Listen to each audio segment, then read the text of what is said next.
abort deb biz qachon aytamiz? Bu agar 5 kundan keyin, 10 kundan keyin, 1 oydan keyin o'zidan o'zi tushib ketdi deb ayta olmaysiz. Qizimizga gormon ichish to'g'ri kelmaydi, implant mos kelmaydi. Bu qizimiz tabiiy saqlanolmaydi. Bor. Spiral bilan 5 yil, 10 yil saqlanib yurgan, spirali borligi esdan chiqib ketgan. Assalomu alaykum aziz ayollar. Bugun sizlar bilan spiral haqida gaplashamiz. Spiral abortmi? Spiral endometrioz, kista, mioma shunaqa holatlarni chaqiradimi yoki bu shunchaki mifmi?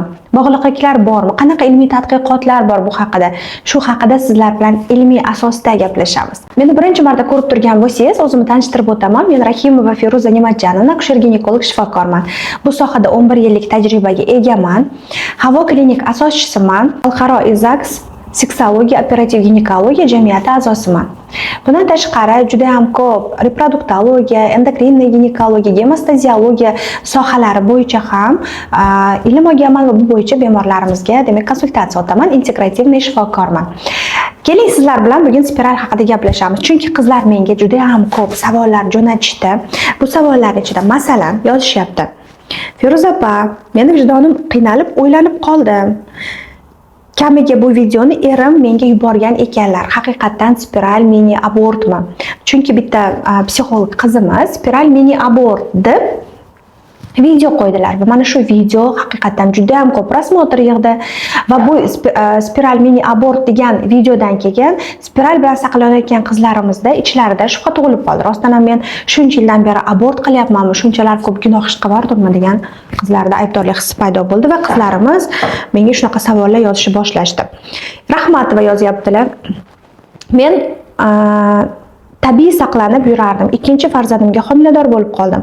Ovulyatsiyam kech bo'ldi va homila paydo bo'ldi. Birinchi farzandim hali emizikli. Shuni tug'sam aniq saqlanishim kerak. Spiral qo'ydiraman. Endi xuddi shunaqa mana Sabina Valiyeva yozyaptilar. Men tabiiy saqlanib 3,5 yilda 3 ta farzand tug'dim. 3-sini qo'limga ovoli yoki implant yoki spiral qo'ydirmoqchiman. Tashqariga tashlaganda ham ovulyatsiya kunimni hisoblaganimda ham, har qanaqa holatda ham men 2 qat bo'lib qolaman deb yozibdilar. Xullas, meni erim umuman prezervativ xohlamaydilar. Masalan, men tuqqanimdan keyin sirazu homilador bo'lib qolaman. Men nima qilay? Bunaqangi savollar juda ham ko'p qizlar. Yana bitta qizimiz yozyaptilar. Afsuski, men kursda o'qiganman bir paytlar. Psixologimiz kurslari haqida yozishyaptilar. Bu kommentariyani yaxshisi o'qimayman, chunki biz hech kimni tanqid qilmoqchi emasmiz. Biz faqat munosabat bildirmoqchimiz, qizlarimizning fikrlariga aniqlik kiritib qo'ymoqchimiz. Rostdan ham ilmiy asosda rostdan shunaqa. Xullas qizlarjoylar, shunaqangi ko'p bu haqida savol kelgan.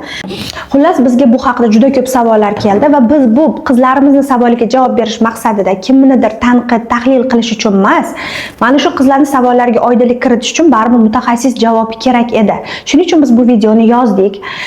Va biz Instagramda bu savolga biz bu videoga nisbatan javob qaytarganimizda bizni videomizni noto'g'ri tushunib bu qizimiz yana kesib olib yana bir marta javob yozibdilar. Blastocista, zigota bu narsalar qizlarga qiyin tushunmaydi deb.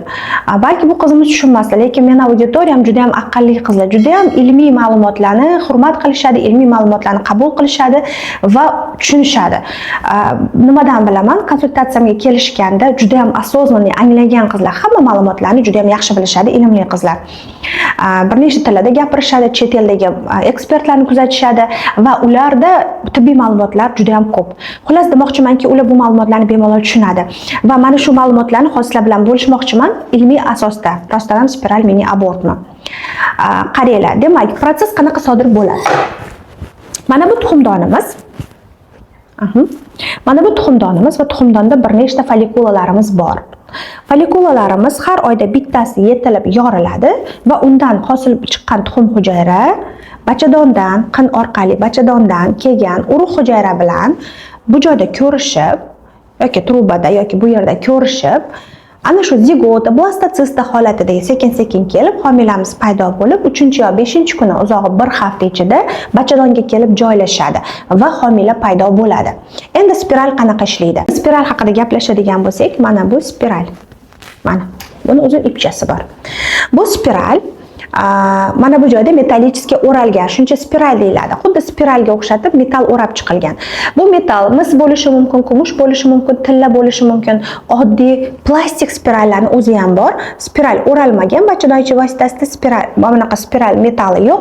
Shunchaki plastikni o'zi ham holatlari bor. Bunaqa spirallar ham bor.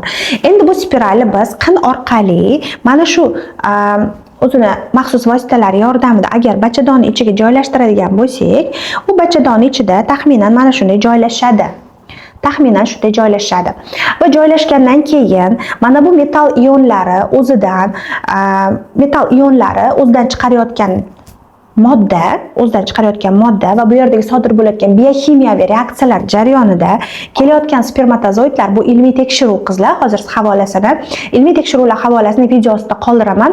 Havolani ustiga bosib bemalol ko'rib chiqishinglar mumkin.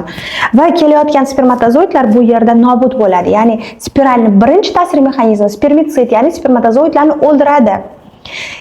Va bu degani spermatozoid yetib borib urug'lantirishga yetib bora olmaydi degani. Lekin agar erkak juda ham sog'lom bo'lsa, spermatozoidlari juda ham ko'p bo'lsa, juda ham sog'lom bo'lsa, hammasi o'lmasligi mumkin. Va ma'lum bir qismi trubadan o'tib tuxumli hujayra bilan urug'lanib qo'shilishi mumkin va urug'lanishi mumkin. Urug'langanda hosil bo'lgan embrionchamiz, kichkina blastocistamiz kelib bu yerga yopishmoqchi bo'ladi. Lekin bu joyda hosil bo'lgan aseptik yallig'lanish, ya'ni infeksionniy yallig'lanish emas, bu yerda hosil bo'lgan kichkina immun reaksiya mana shu endometriy qavatiga homilani yopishishiga yo'l qo'ymaydi. Qizimiz bitta videolarda aytayaptilar, nechidir kundan keyin embrion kelib joylashadi, lekin nechidir kundan keyin u tushib ketadi. Tushib ketgandan keyin bu abort deyaptilar. Lekin bu yerda yopishmasligi isbotlangan. Embrioncha kelganda ham bu yerga yopisha olmaydi. Abortni biz qachon aytamiz? Bu yerga kelib, agar bachadonga birikib, onadan oziqlanib, blastocistamiz kelib birikib, oziqlanib, trofoblast deyiladi, kelib demak oziqlanadigan zona kelib embrioncha agar mana shu joyga yopishsa-da, yopishib shu yerda qon aylanish sistemasi hosil qilib, undan onadan ovqat olishni boshlasa, ya'ni mana shu joyda ovqatlanishni boshlasa, demak biz уже ona bilan qon aylanish sistemasi hosil bo'ladi уже. U agar 5 kundan keyin, 10 kundan keyin, 1 oydan keyin o'zidan o'zi tushib ketdi deb ayta olmaysiz. Agar unaqa bo'ladigan bo'lsa, hayziz vaqtida kelmaydi. Hayziz surilib ketadi. Sizda уже HGC положительный chiqishni boshlaydi. Bu sizga kelib yopishadigan bo'lsa, agar bu kelib yopishadigan bo'lsa, o'zidan gormon chiqarishni boshlaydi. Xorionik gonadotropin deb bekorga aytilmaydi. Bekorga machada положительный chiqmaydi biz qilgan testlarimiz. Chunki homila yopishdimi? Bo'ldi. Onani qoniga xorion o'zidan gonadotropin moddasini demak hosil qilyapti. Xorionik gonadotropin va u modda bizning qonimizdan aniqlanadi HGC va machadan biz test qilganimizda aniqlanadi. Bu degani siz agar spiralda yursangiz, har oyda hayziz 3 kun, 4 kun, 5 kun, 10 kun o'tib ketib, hayziz kelib, testingizda положительный chiqayotgan bo'lsa, ana u abort. Lekin sizda unaqa holat yuz bermaydi. Ya'ni embrioncha kelib bu yerga yopisha olmaydi va embrionchamiz просто так nobud bo'ladi. Diniy asoslari bo'yicha mana shunaqangi embrionchamiz kelib yopishmagandan keyin qachonki abort deb hisoblanadi embrion, qachonki homila kelib onani bachadoniga yopishsa va undan ko'chgandan keyin abort deb hisoblanadi deb, shuning uchun ham diniy ulamolarimiz spiralga ruxsat berganlar. Va shuni biz bu diniy asoslarini ham ko'rib chiqdik. Agar siz bu narsaga qiziqsangiz, Islom.uz portalidan spiralga oid bo'lgan fatvolarni, muhokamalarni ko'rib chiqsangiz bo'ladi. Demak, spiral haqiqatan qo'ysa bo'ladimi, yo'qmi degan savolga, agar ayoli sog'lig'i ko'tarmasa, farzand ko'tarishga sog'lig'i yo'l qo'ymasa, ayol saqlanishga majbur bo'lsa, agar bu usul faqat to'g'ri keladigan bo'lsa, foydalanish mumkin. Men 100% spiralni tarafdori emasman. Oldin aytaman, men hammaga spiral qo'ymayman. O'zim juda ham kamdan kam spiral qo'yaman. Bu men uchun marketing emas, bu men uchun biznes emas. Men spiraldan pul topmayman qizlar. Meni boshqa qiladigan katta operatsiyalarim bor. Men boshqa sohadaman. Men umuman olganda prosta bu videodan maqsad, demak, qizlarimizni spiral bilan saqlanishga majbur qilish emas. Kim uchundir agar bu tanlov yo'li bo'lsa, agar bu qizimiz eri prezervativ xohlamayapti, bu qizimizga gormon ichish to'g'ri kelmaydi, implant mos kelmaydi, bu qizimiz tabiiy saqlana olmaydi, sog'lig'i ko'tarmayapti homilador bo'lishi, bunaqa holatda agar spiral mos kelsa, mayli spiral qo'yish kerak. Demak, qizlarjonlar, spiral abort emasligini men yaxshilab tushuntirib berishga harakat qildim. U qanday sizni ta'sir mexanizmi saqlaydi. Spiral ipchasi bachadon bo'yni orqali, mana shu bachadon bo'yni Mana shunaqangi holatda tashqariga qindan mana shunaqa holatda bo'ladi. Biz uni kalta qilib kesib qo'yamiz va qinning ichida qayrilgan holatda mana shunaqa kichkinagina 1 sm ipchasi turadi. Va biz olayotganda spiralni mana shu tabiiy yo'l bilan sekingina, demak, chiqarib oddiygina yo'l bilan, osongina, juda ham zararsiz yo'l bilan olib tashlaymiz. Spiralda qanaqa asoratlar bo'lishi mumkin? Birinchi asorati spiral mos kelmasligi mumkin, spiral tushib qolishligi mumkin yoki bo'lmasam spiral qiyshayib qolishi mumkin, har xil noto'g'ri joylashishi mumkin va bu holatlarda qon ketish xavfi bo'ladi. Ayollarimizdan spiral noto'g'ri qo'yilganligi uchun emas, bu faqat prosta spiral ayollar organizmiga qabul qila olmaydi, spiral to'g'ri kelmaydi va bunaqa holatda biz spiral olib tashlashimizga to'g'ri keladi. Spiral prosta ayolimizga mos kelmaydi va biz olib tashlashga to'g'ri keladi. Yana bir holatlarimiz bor. Spiral bilan 5 yil, 10 yil saqlanib yurgan, spirali borligi esdan chiqib ketgan ayollar keladi. Hayziz qanaqa keladi? Siz normada keladi. Hech qanaqa qo'shimcha kasalliklar yo'q. Juda ham sog'lom yurgan ayollar ham bor.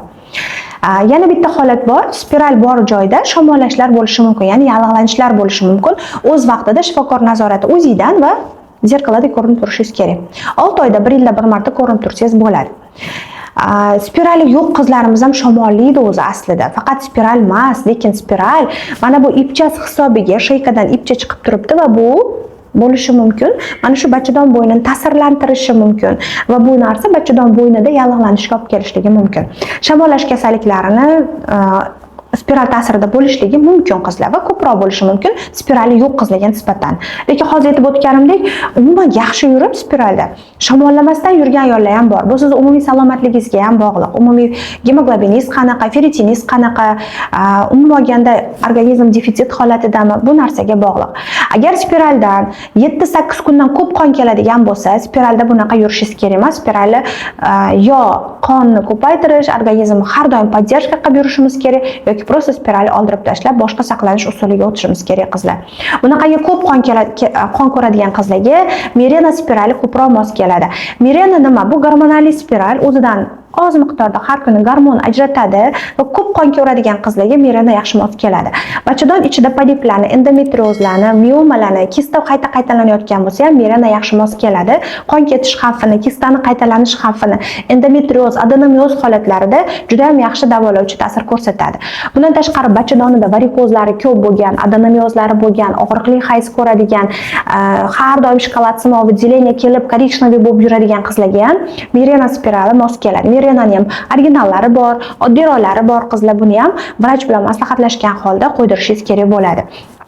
Bu ham aytganimdek, hech qaysi usul hammaga mos kelmaydi. Hech qaysi usul hammaga mos kelmaydi. Har bitta usul o'ziga yarasha kamchiligi bor, o'ziga yarasha yutuqli taraflari bor. Sizni sog'lig'ingizga ko'taradigan, sizni sog'lig'ingizga eng mos keladigan usulni tanlash kerak bo'ladi. Qizlarjonlar, demak, spiralni umumiy bizga bo'lishi mumkin bo'lgan asoratlarini bilib oldik. O'zi spiralni qo'yish muddati 3 yilga deb qo'yiladi. 3 yildan keyin qayta olib tashlab, davolanib nimadirlar bilan yana qayta qo'yish mumkin bo'ladi.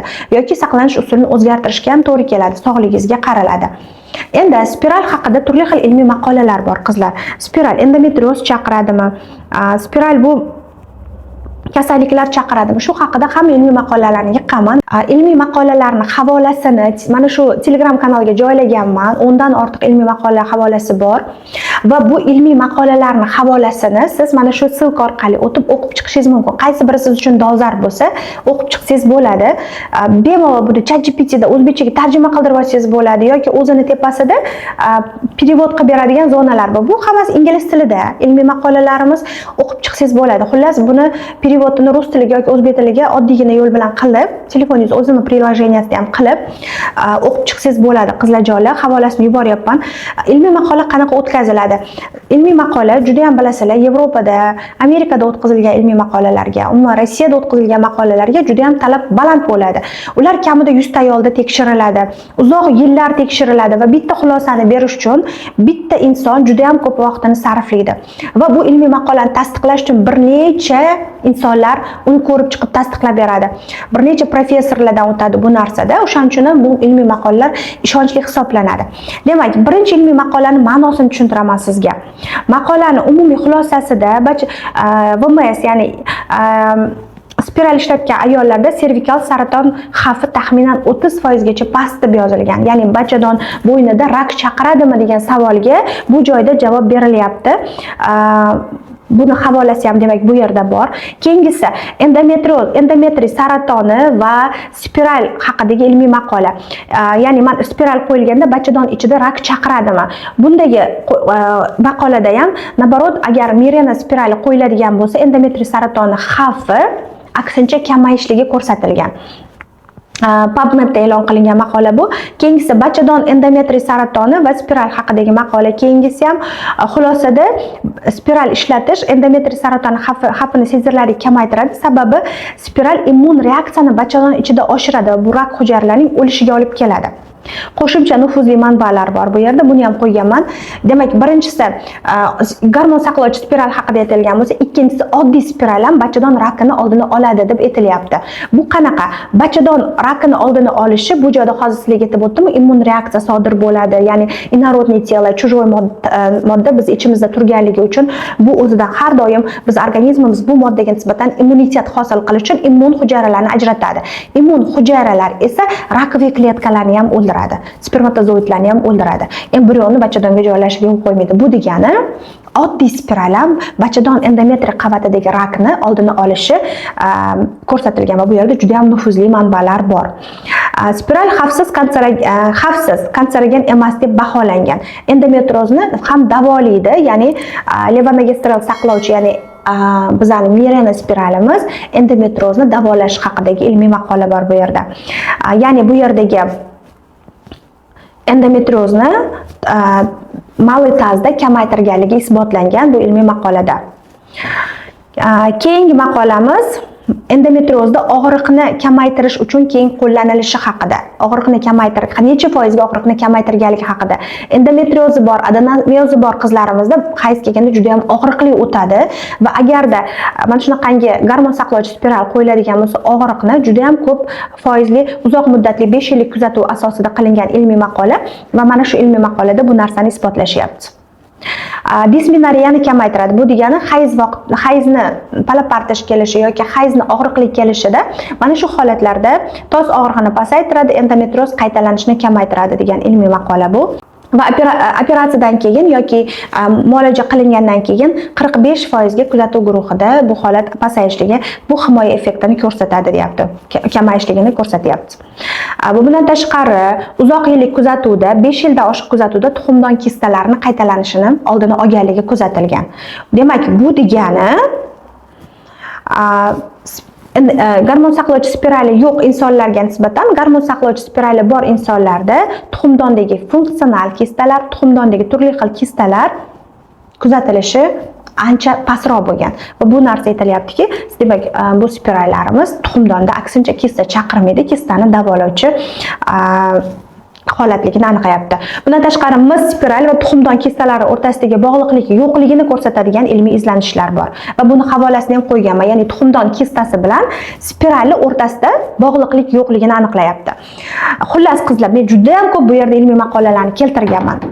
Biz shunchaki o'tirib ichimdan chiqqan narsalarni gapirmayapman. Uzoq yillik kuzatuvlar asosida spiral tuxumdondagi kistani chaqirmasligini, endometrioz qilmasligini va bu holatlar unda nimaga ko'payib ketdi oxirgi yillarda deb so'rashingiz mumkin. Chunki vrach mutaxassisimiz, biz juda ham hurmat qilamiz bu insonni. Vrach mutaxassisimiz shunaqangi xulosa aytganlar, spiraldan keyin mana oxirgi yillarda juda ham ko'p endometriozlar, miomalar, kistalar ko'payib ketdi. Bu spiral asorati deb aytyaptilar. Lekin oxirgi integrativ ma'lumotlarga ko'ra, oxirgi ilmiy izlanishlarga ko'ra, hozirgi kundagi mioma, polip, endometrioz kistalari ko'payib ketishining asosida biz buni spiral bilan bog'lay olmaymiz. Ilmiy tekshiruvlar isbotlab turibdi. Asosida estrogen dominant holatlari turibdi. Estrogen dominирование nima?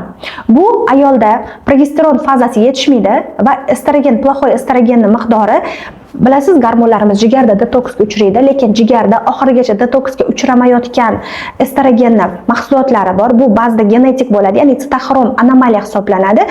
Ya'ni fermentativ yetishmovchilik bor ayolda. Mana shu anomaliya hisobiga prosta yomon estrogen, ploxoy estrogen qonda ko'payib ketaveradi. Ikkinchi holatimiz genetik holat yo'q. Genetik holat bor kimda? aytaylik bundan 20-30 yil oldin spiral qo'ydirmagan babushkasida mioma bo'lgan yoki oyisida hech qachon spiral qo'ydirmagan xolasida, opalarida kista miomalar kuzatilgan yoki rak holatlari kuzatilgan. Bu ayollarimizda genetik moyillik bor. Bularda sitoxromda o'zgarish bo'lishi mumkin. Buni qanday aniqlasa bo'ladi? Menda genetik moyillik bor yo'qligini deb o'ylashingiz mumkin. Bu tekshiruv O'zbekistonga yaqindagina kirib keldi. Chet el davlatlarida bu allaqachon qilinardi va O'zbekistonda ham hamma laboratoriyalarda qilinmaydi. Oddiygina ayolning machasidan estrogenning fraksiyalari aniqlanadi. Estrogenning fraksiyasiga qarab turib, sizda oxirigacha metabolizm o'tyapti yoki oxirigacha o'tmayapti. Mana bu joyda fermentatsiya to'xtayapti. Ya'ni sizda genetik moyillik bor rakoviy holatlarga, sizda moyillik bor mioma o'sishiga. Demak, sizga mana bunaqangi lecheniya kerak ekan deb ayta oladigan genetik tekshiruvlar bor hozirgi kunda. Bu juda ham meditsinaning yuqori cho'qqisi hisoblanadi. Endi demak, sizda genetik moyillik yo'q. Nima uchun oyizda bo'lmagan sizda mioma kelib chiqdi? Jigarda detoks funksiyamiz bor, hozirgi aytganimdek. Agar kimda o't qopida dimlanish bo'lsa, kimni jigari yaxshi muammoli, demak detoks jarayoni yaxshi ishlamayapti, semirib ketgan, yog' bosib ketgan yoki bo'lmasam tijoliy metallar bilan organizm to'yib ketgani, juda ham ko'p ximikatlarga to'yinib ketgan organizm, jigar qiynalib ketdi deylik. Bunaqa holatda yoki ichaklarda muammo bor. Ichakda ichak o'tkazuvchaligining buzilishi bor. Bu dryavoy kisheshnik deyiladi. Ichakni muammosi bor, ichak o'tkazuvchaligini buzilishi va bunda ichakka tushayotgan ana shu o't suyuqligi orqali chiqib ketadi yomon estrogen, oddiy qilib aytsak, o't suyuqligi orqali chiqib keta olmaydi. Chiqqandan keyin ichakdan dryavoy kisheshnik orqali yana qonga so'riladi va yomon plaxoy estrogen qonda aylanib yuraveradi. Aylanib bizda hamma o'sish prosesslarini keltirib chiqaradi. Hattoki oxirida rakkacha borishi mumkin qizlar. Shuning uchun ham biz ishlayotganimizda bunaqangi kasalliklari bor qizlar bilan ishlayotganda birinchi o'rinda ichak bilan ishlaymiz. Plaxoy estrogen ichakdan qayta so'rilmasligi uchun biz ana shu joyda ichakni davolaymiz. Jigarni birinchi, ikkinchi, uchinchi faza detoksiga qaraymiz. Jigarda 3 ta faza detoks bor. Mana shu 3 ta faza detoksni ham qilish kerak. Bu просто tak o't haydovchi preparat berish emas. Bu sitologik hujayra ichi darajasida jigarni tozalashimiz kerak bo'ladi. Nima uchun hozirgi kunda ko'payib ketdi? Nimaga oldingi qiz ayollarda jigarida ichagida muammo bo'lmaganmi deb o'ylashingiz mumkin. Hozirgi kunda bizning hayotimizda ximik sostavli mahsulotlar, ksenobiotiklar juda ham ko'p. Ksenobiotik bizga xos bo'lmagan ximik moddalar. Bular ozuqamiz tarkibida. Hozir bioproduktni topa olmaysiz. Bio deb yozilganiga ham demak zararli pestitsidlar ishlatiladi. O'simlikni yaxshi o'stirish uchun zararli insektisidlar ishlatamiz yoki bo'lmasa hasharotlar anavi yeb qo'yadigan narsalardan saqlash uchun, o'simlikni zo'r qilish uchun yoki bo'lmasa mana shu o'simlikni o'zini даже urug'i paytidan boshlab dorilanadi. Urug' paytidan dorilanadi, urug'imizga zarar yetib qolmasligi maqsadida. DNKsi o'zgartirib yuborilgan, ko'p hosil olish uchun, tez o'sishi uchun, tez yetilib, bitta faslda 2-3 ta hosil olish uchun. Tuprog'imiz tarkibiga juda ko'p plastiklar kirib ketyapti. Slofan bormi, baklashka bormi, hamma yoq musorlar, hamma yoq yerga tashlab yotibmiz. Bu mikroplastiklar, bisfenol A tuproqqa tushgandan keyin u o'simlikka kiradi qizlar. O'simlikni yegan hayvonda to'planadi. U umri davomida qancha o'simlik yeyapti bu hayvon? Butun tanasini to'plab boryapti. Biz mana shu hayvonlarning go'shtini yeymiz. Tijoliy metal bormi? Ana shu o'simlikda nima zararli mahsulot bo'lsa, hammasi hayvonga o'tyapti va u hayvon bu mahsulotni yegan hayvon umri davomida yig'yapti va biz u narsani odamlar olib yeyapmiz va biz umrimiz davomida qancha go'sht yeymiz? Demak, oxirgi zararlanadigan zanjir bizmiz. Eng oxirida bizdamiz. Demak, toksin darajasi eng past o'simlikda bo'ladi, keyin hayvonda bo'ladi, eng ko'p insonda bo'ladi. Bu narsa ham ilmiy tadqiqot o'tkazilgan. Amerikada bu tadqiqot qanaqa o'tkazildi? Keling sizga qisqacha aytib beraman. Pashshalarni o'ldirish maqsadida pashshalar suvga tuxum qo'yadi, bilasizlar. Pashshalarni o'ldirish maqsadida katta ko'lga pashsha bosib ketgan, chivin chaqadigan chivin pashshalar ko'lga dori sepishadi. Juda ham kuchli insektisid sepishadi. Va sepilgandan keyin endi olimlar, bu yerdagi baliqlar nima bo'ldi endi bir tekshirib qo'yish kerak deyshadi va baliq suvni tarkibini tekshirishni boshlashadi. Suvni tekshirishganda suv juda ham tez tozalanadi toksindan. Chunki suv tarkibida juda ham mayda planktonlar bo'ladi. Mayda ko'zga ko'rinmaydigan mikroskopik hujayra darajasidagi yoki amiobachalar bo'ladi-ku, ko'rgansizlar, zoologiyada o'qigansizlar. Kichkina bo'ladi, o'zi mikroskopda ko'rasiz. Lekin u oyoqchalari bundoq suzib yuradigan planktonchalar bor. Xullas, uni biz oddiy ko'z bilan ko'ramiz. ko'rolmasligimiz mumkin, ayrimlarini ko'ra olamiz ham. Chig'anoqlar bo'ladi, qurtlar bo'ladi. Mana shu suv tarkibidagi mana shu mayda jonivorlar suvni soatiga 200 litrlab tanasidan o'tkazadi. Ular hamma toksinlarni o'zini tanasida yig'ishni boshlaydi. Va mana shu planktonlarni yiqqan, planktonlarni endi mayda baliqchalar yeyishni boshlaydi. Chunki ularning ozuqasi o'sha. Uni ular yeydi va endi toksin darajasi eng kam suvda qoldi. Planktonlarda unga nisbatan sal ko'proq, endi eng ko'p mayda baliqchalarga o'tdi. Mayda baliqchalar chunki kuniga mingtalab planktonchalarni yeydi. Va mayda baliqchalardan keyin uni yirik baliqlar yeyishni boshlaydi. Sal kattaroq baliqlar yeyishni boshlaydi mayda baliqlar. Va eng ko'p toksin darajasi endi katta baliqlarga o'tishni boshlaydi. Katta baliqlarda aniqlanadi, katta baliqlarga o'tib ketadi. Va eng ko'p toksin darajasi bilasizmi kimda aniqlanadi? Mana shu zaharli modda eng ko'p baliqxo'r qushlarda aniqlanadi. Chunki mana shu baliqlarni baliqxo'r qushlar tutib yeydi. Chunki mana shu aytganimizdek bu zaharlanish zanjiri eng ko'p qushlarda. Biz ham xuddi shu qushlarga o'xshaymiz. O'simliklarni, hayvonlarni, hamma narsani biz oxirida yeymiz. Bizni hech kim yemaydi. Biz eng ko'p zahar yig'adigan bizmiz. Lekin Alloh taolo bizni jigarimizni, buyragimizni, terimizni, nafas organlarimizni hammasini chiqarish organi deb berdi bizga. Toksinlarni chiqarishimiz uchun berdi. Lekin biz hozir chiqara olmayapmiz. Nimaga? Biz terlamayapmiz. Terlab xizmat qilmaymiz, ish qilmaymiz, terlab bir sport qilmaymizda, ko'p suyuqlik ichmaymiz. Biz aytganimizdek, juda ham dangasamiz. Hovlimizda o'zimiz yetishtirmaymiz bioproduktlarni. Biz sotib olamiz hamma narsani. Kerak bo'lsa tayyor fast foodlar sotib olamiz. Biz juda ham kuchli intoksikatsiya jarayonida yashaymiz. Biz velosiped minishni xohlamaymiz. Biz hammamiz mashinada yurishimiz kerak, havoni ifloslantiramiz. Biz faqatgina demak yerdan tuproqda yegan ekandamiz, biz hatto havodan zaharlanyapmiz.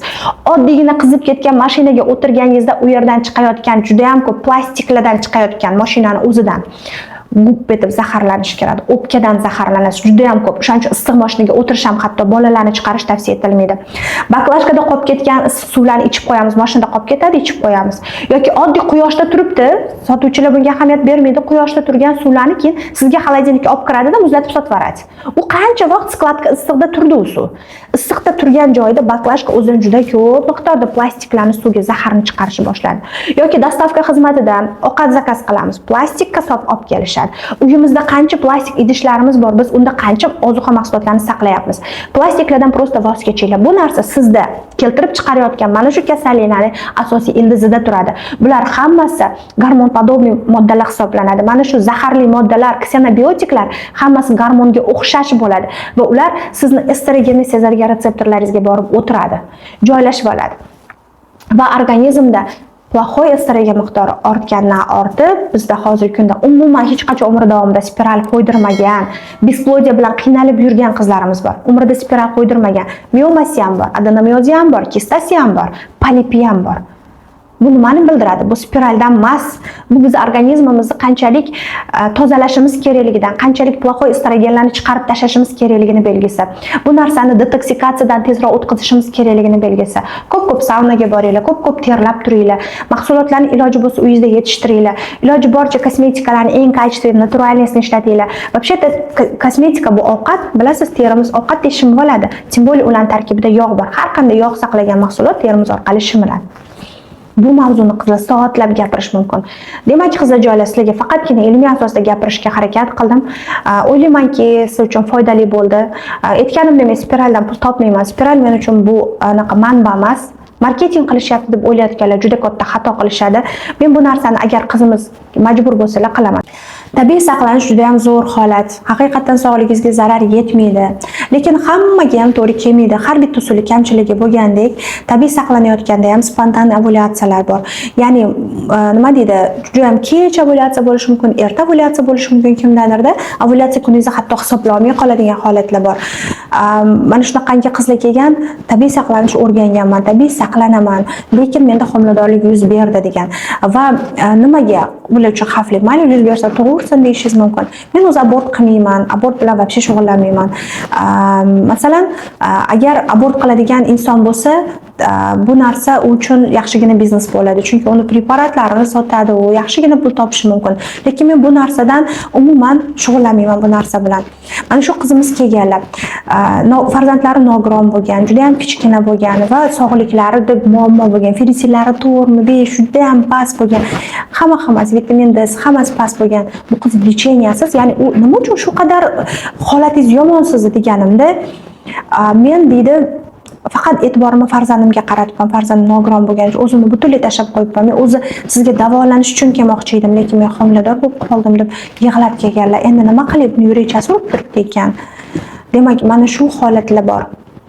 Biz bunaqa qizlarni ko'raverganimizdan keyin yana masalan ketma-ket 2-3 ta chaqaloqchasi bor, ketma-ket tug'ib tashlagan qizlarimiz bor. Sog'ligi umuman ko'tara olmaydi.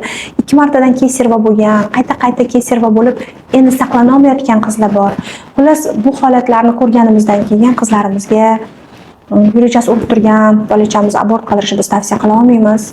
Biz maksimal davolab berishga harakat qilamiz, yordam berishga harakat qilamiz. Lekin ba'zi qizlarimiz boshqa vrachga borib baribir abort qildirishga to'g'ri keladi, sog'liq ko'tarmagandan keyin. Shuning uchun qizlarjonlar, hamma narsani filtrdan o'tkazib qabul qilinglar. Ilmiy maqolalar, ilmiy izlanishlar bilan tanishinglar. Ha, shunaqa ekan deb ishonib ketavermanglar. Hamma ma'lumot haqiqat bo'lmasligi mumkin. Balki biz ham xato qilgandirmiz, beayb parvardigor deyishadi. Demak, bu degani hamma ma'lumotni o'qidingizmi, eshitdingizmi, albatta tekshiring. U kitob bo'lib chiqsa ham to'g'ri kitob bo'lib bo'lmasligi mumkin. Bizda meditsinada bazaviy nima deymiz? Ba'zi nima uchun yig'iladi, nima uchun isbotli tibbiyot deyiladi, doказательная meditsina. Nima uchun shunaqa deyilgan? U kitob yozishi mumkin, bu o'zining fikri, bu meni metodikam deb taklif qilaverishi mumkin hamma. Lekin qachon meditsinada bu narsa qabul qilinadi? Bu spiral saqlanish usuli deb qabul qilinadi yoki bu operatsiya usuli, tanlov usuli deb qabul qilinadi. Bir necha yuzlab ayollarda, hayvonlarda, kimlardadir ko'rilib tasdiqlangandan keyin qabul qilinadi. Hech narsa o'zicha bo'lmaydi qizlarjonlar, shunaqa. Agar video foydali bo'lgan bo'lsa, like chani bosinglar. Kommentariyada savollaringizni, fikrlaringizni yozinglar. Bu biz uchun juda ham muhim, juda ham qiziq. Va sizlarning savollaringiz asosida biz videolarni chiqaramiz. Sizga yordam berayotgan bo'lsak, agar bundan minnatdormiz. Doim sog' bo'ling.